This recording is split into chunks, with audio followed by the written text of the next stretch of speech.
Morning students, today class I am going to discuss about the questions that come from ray optics. So here several concepts are there. So the question may arise from any concept. So we are going to in detail discussion of each and every concept. At first you should go through the basic definitions of this chapter that I am not going to discuss here. That is, what is aperture, what is the principal focus. As you know that what is principal focus? If incident a ray of light parallel to principal axis, those rays are called paraxial rays. They are going to converge or diverge from a point on the principal axis is called principal focus. The distance between pole of the mirror to principal focus is called focal length. What is pole? The center of the spherical mirror is called pole. The distance from pole to radius of curvature is called, or pole to center of curvature is called radius of curvature. And you know the relation between F and R, that is R is equals to 2F. So these are the basic definitions, just go through them. Now coming to our concept refraction, because reflection is not there, we are going to discuss about what? Refraction. What is refraction of light? As you know that when a ray of light passes, when light travels in a medium, it exhibits different properties. Those properties you know: reflection, refraction, interference, diffraction and polarization. So here we are going to discuss about the property of refraction. What is the property of refraction? The phenomena of bending of light when it enters from one medium to another medium, means the phenomena of change in path of light when it enters from one medium to another medium is called refraction. Where we can observe this refraction? Yes, when a scale is placed inside water, it appears to be bent, but there is no bending of that scale. So that change in bending of light when it travels from one medium to another medium is called refraction. So the phenomena of change in path of light when it travels from one medium to another medium is called refraction of light. In refraction of light, the most important thing is when light travels from one medium to another medium, velocity changes, velocity decreases. That is according to refractive index. What is refractive index? Absolute refractive index is nothing but speed of light, n is equals to c by v, speed of light in vacuum to speed of light in medium. When it travels from one medium to another medium, what happens? There is decrease in speed of light. Wavelength also changes, but the quantity that remains constant in refraction of light is very important one: frequency. So in refraction of light, the physical quantity that remains constant is frequency. Okay, understood? So what is refraction? The phenomena of change in path of light when it travels from one medium to another medium is called speed of light.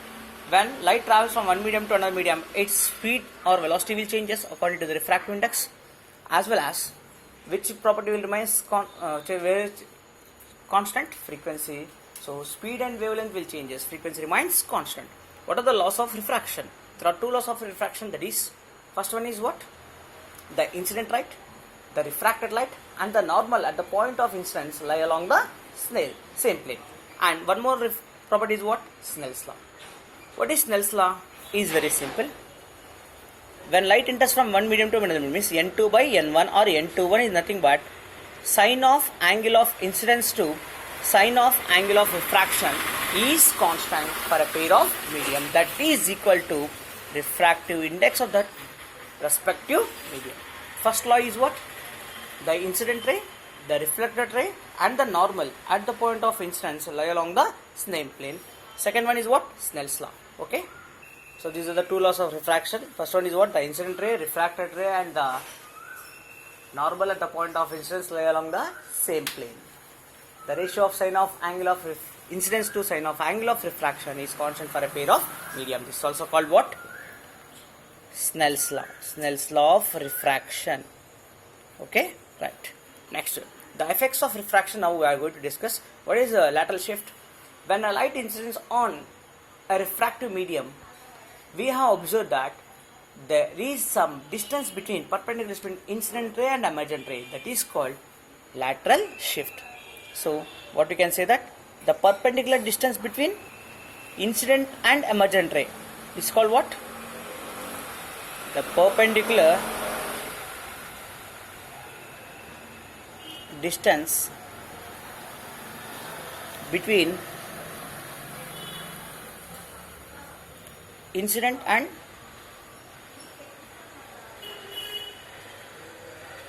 emergent ray is called lateral shift.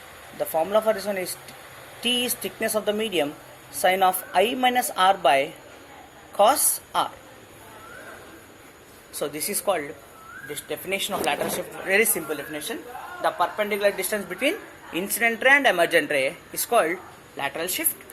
And normal shift. Have you seen, observe that when you observe from one medium to another, for example, you are outside on the surface of the earth and you observe a coin in water, it appears to be raised, but actually it is not raised. So that phenomena is called what? Normal shift. So when object is viewed from one medium to another medium, there is an apparent shift in the position of the object is called normal shift, or simple we can say that the difference between real depth and apparent depth is called normal shift. The difference between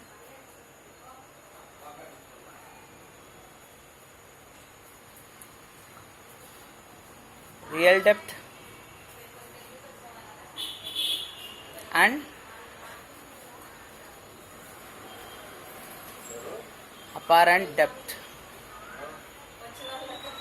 is called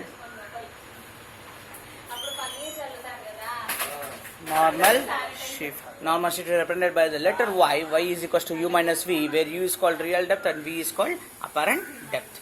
So there is another formula for normal shift. U is equals to u into 1 minus 1 by n, where u can be seen as actual thickness or real depth. N is called refractive index of medium.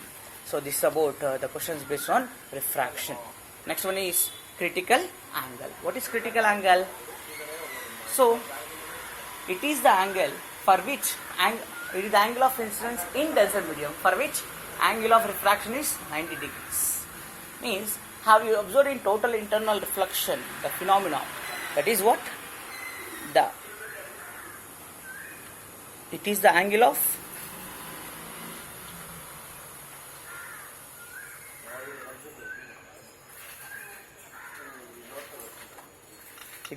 incidence in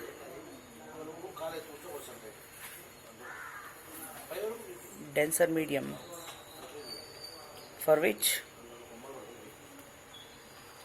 angle of refraction is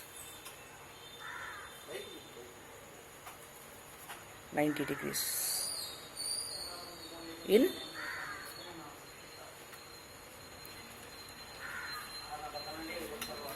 so when you insert an angle, particular angle of incidence in denser medium, for that angle, the angle of refraction in rarer medium is 90 degrees. That is called what? Critical angle.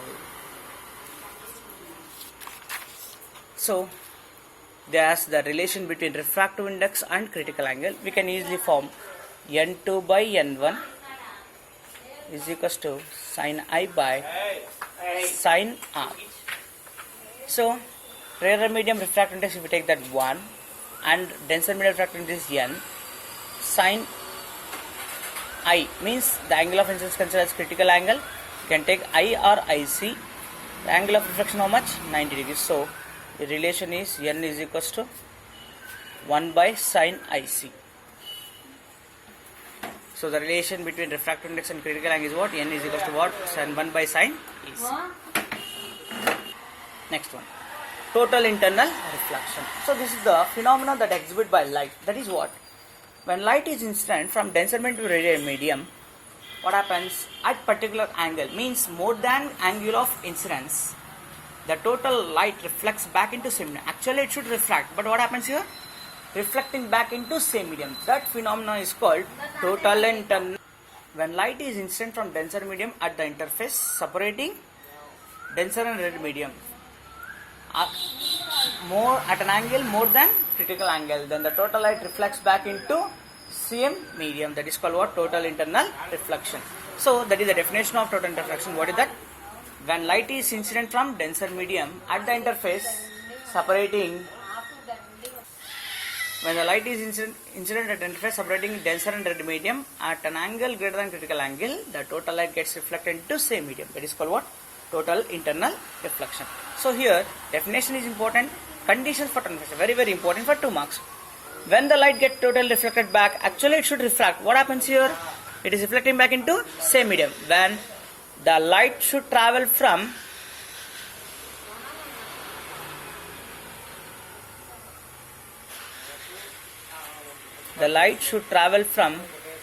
where to where? Denser to rarer medium, and the angle of incidence must be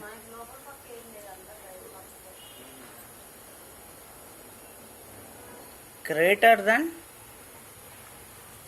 critical angle. The angle of incidence should be greater than critical angle, and the light should travel from denser to rarer medium. This is very important for 2 marks. Write the conditions for total internal reflection. What are the applications of total internal reflection, or the phenomena that executed by total reflection? Very, very important for 2 marks.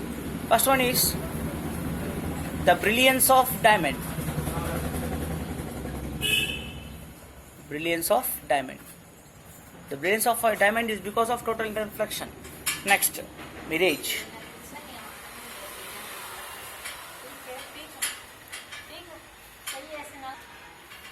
Next one is what? Total reflected glass prisms. And the most important thing which are very helpful nowadays is what? Optical fibers. So these are the applications of total internal reflection, or the phenomena that can be applied in case of total internal reflection. And the next phenomena is dispersion. What is dispersion? As you know, when light is incident on some optical medium, based on the ability or capability of the medium, what happens?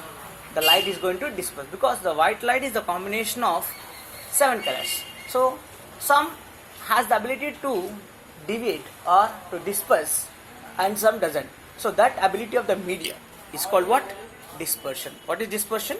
The phenomenon of splitting of white light into its constant colors is called dispersion.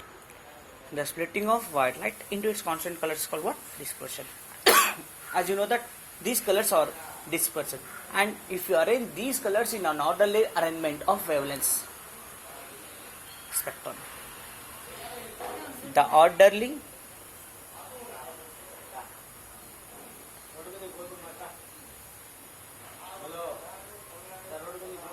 arrangement of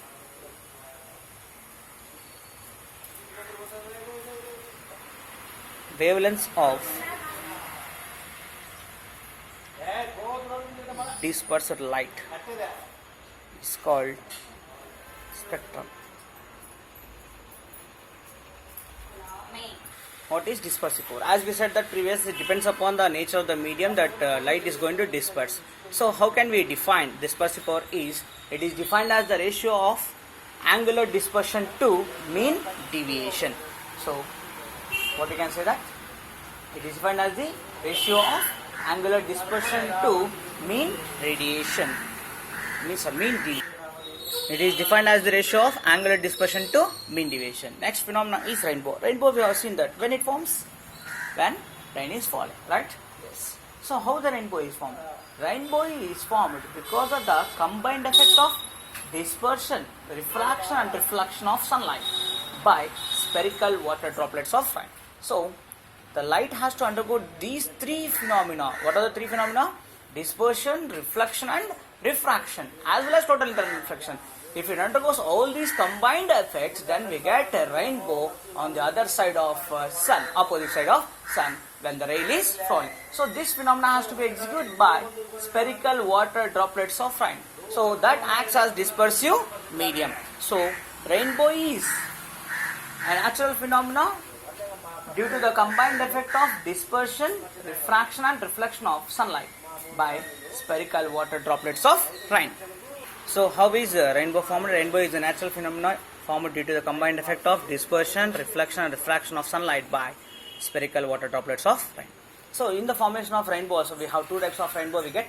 One is primary rainbow and one is secondary rainbow. So to form primary rainbow, it has to undergo 2 refractions and 1 total reflection. In case of secondary rainbow, 2 refractions and 2 internal reflections. So, how the primary formation is formed here? In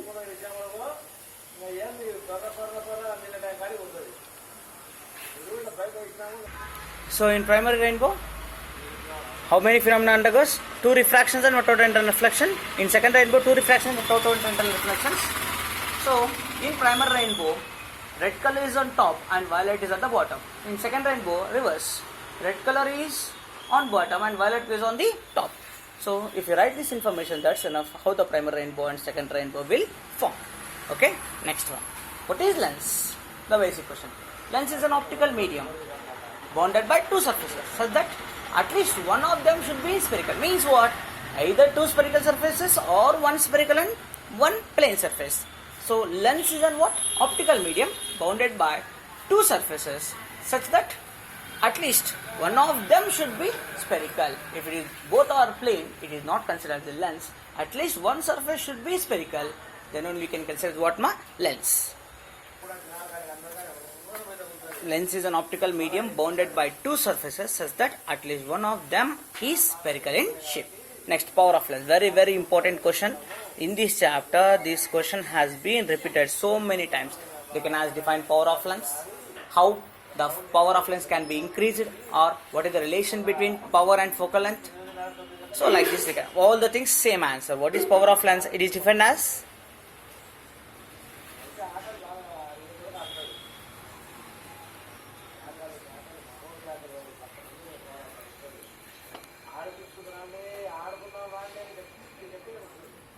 what? Reciprocal of focal length. So power of lens is defined as what?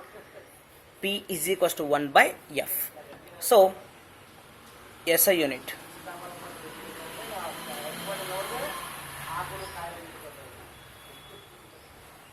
Diopter. Upon the letter capital D. Usually we consider focal length in centimeters. So to calculate power in centimeters, 100 by F. SI is unit. Okay. As you know that power of lens for convex lens is positive, for concave lens is negative. Okay, so this you should remember. For convex lens, power of lens is positive, for concave lens, power of lens is negative. Next, define linear magnification produced by lens. As you know, why we use lens? To magnify the size of the object, right? Yes. So it is defined as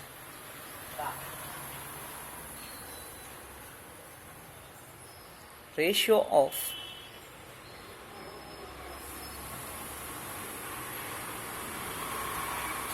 size of image to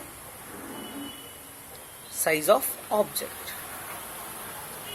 represented by letter M, that is equals to minus V by U H2 by H1. Size of image is H2, size of object is H1. V is object image distance, U is object distance. Next question. So these questions are application level questions. Till now we discuss concepts. A concave lens of refractive index 1.5 is immersive in a medium of refractive index 1.65. What is the nature of the lens? When concave lens of having refractive index 1.5 is immersed in any medium having more refractive index, then it is going to change its nature of lens. What happens? Concave lens immersed in. So when concave lens or refractive index 1.5 is immersed in the medium of refractive index 1.65, maybe their focal length varies, but can it change the nature? No. Concave cannot become convex. So what is the nature of the lens? Concave lens only, they are going to diverge. But what happens? The focal length will changes. So focal length will be increases, right? Yes. Next, a glass lens is immersed in water. What is the effect on power of lens? Let us take that 1 by F is equals to N21 minus 1 into 1 by R1 minus 1 by R2. This is lens maker's formula. Glass lens. Glass lens means what? Refractive index is 1.5. Immersed in water. What happens now? 1.33. N2 by N1. So what happens? This value has been decreased, right? N2 1.5 by 1.33. So what happens? This value decreases. 1 by F is equals to what? Power. Power is directly proportional to N21 minus 1. So what this value is going to do? Decreases. So what happens? power of lens decreases. Is it right? N21 value is going to decrease, so power value also decreases because power is directly proportional to N1, whereas focal length will increases. Okay, right. Next application, knowledge based question, understanding question, sorry. What is the angle of refraction in rarer medium when ray of light is incident at critical angle in denser medium? Just they changed the question in passive voice, right? What is critical angle? It is the angle of incidence in denser medium. It is the angle of incidence in denser medium for which angle of refraction is 90 degrees. So, what is the angle of refraction in rarer medium? 90 degrees, because the ray of light is incident at critical angle in denser medium. So, angle of refraction in rarer medium is 90 degrees if angle of incidence is critical angle, right? So, angle of refraction is what? 90 degrees. Next one. What is the principle of optical fibers? Simple. What are the applications of total interreflection? Brilliance of diamond, optical fibers, total reflected glass prisms, and mirage. So, on which principle the optical fibers will work?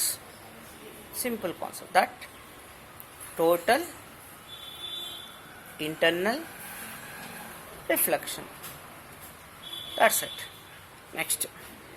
The focal length of lens is 0.5 meters. What is its power? So, what they given? F.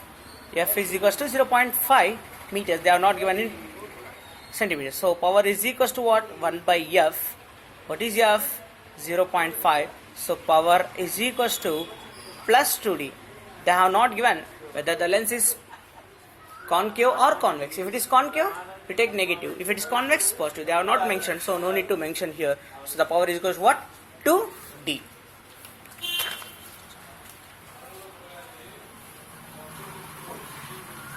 Yes. For what angle of incidence? Snell's law is not valid. Very important one.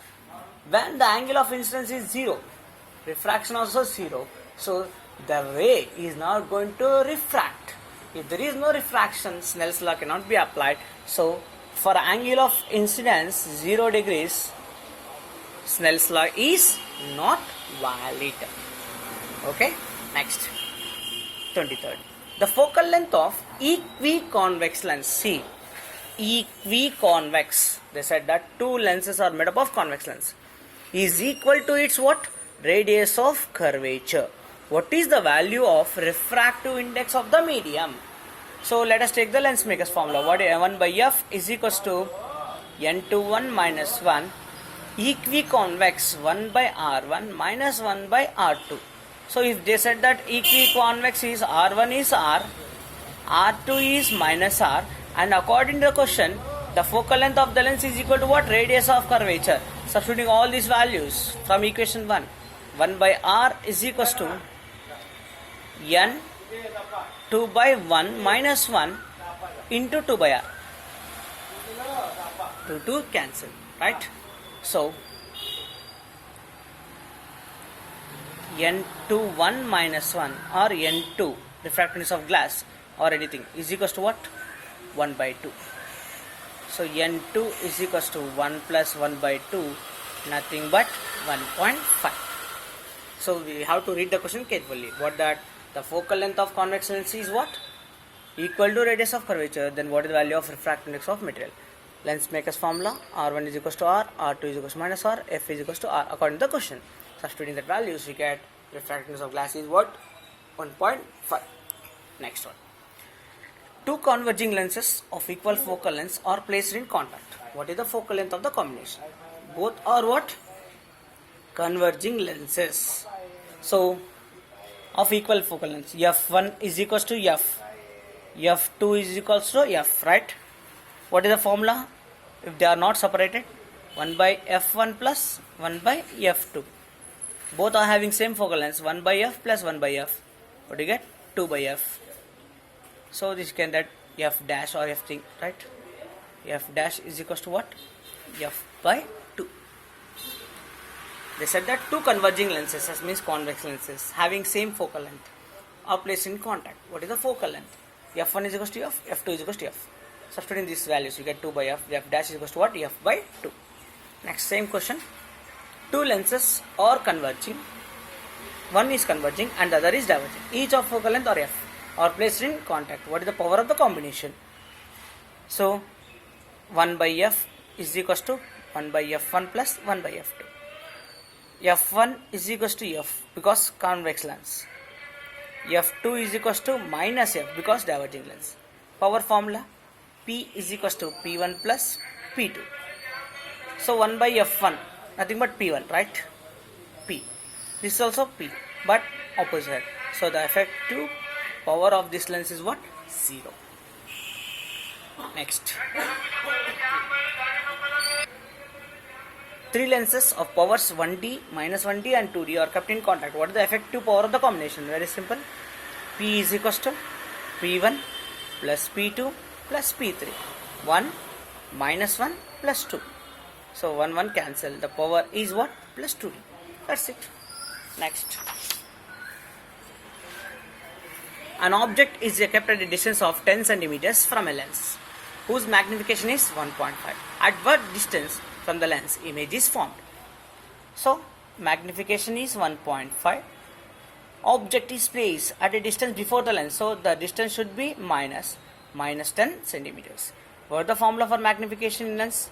Minus v by u, that is equals to, that implies 1 by 5 is equals to minus v by minus 10. Minus cancel. So the image is formed at a distance of 15 centimeters from the lens. So these are the questions that come based on ray optics. Thank you.